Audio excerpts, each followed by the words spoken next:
Ang Department of Agriculture siniguro na patuloy lamang yung pong pagtutok o pagtuturok ng mga vaccine, mga bakuna sa mga baboy na positibo sa African swine fever. Yan po'y ilang linggo bago ang pagpasok ng Pasko.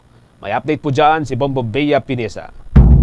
Siniguro ng Department of Agriculture na tuloy-tuloy lamang ang pagtuturok ng mga vaccine sa mga African swine fever positive na mga baboy dahil sa napipintong demand dito sa merkado ilang buwan bago ang Pasko. Paliwanag ni Department of Agriculture Secretary Francisco Tio Laurel Jr., paubos na ang naunang 10,000 vaccines na dumating sa bansa para ipamahagi sa mga hog raisers habang paparating naman ang panibagong 150,000 doses ng mga bakuna na handa na ring matanggap ng ahensya para muli ding ipamahagi sa iba pang mga tagapag-alaga ng mga baboy sa mga apektadong lugar. Paubos na yung ating 2,000, initial 10,000 paubos na.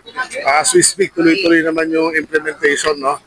Then yung next 150,000 doses, ready na i-roll out. Dagdag pa ni Laurel, mas maigi na mabigyan din ng mga growers na walang sakit ng mga naturang bakuna para mas maging sigurado na hindi magkakaroon o matatamaan ng ASF ang mga ito. Ang effectiveness rate anya ng pagtuturok ng mga vaccine sa mga growing swine ay mas mataas kaysa sa pagtuturok nito sa mga apektadong baboy.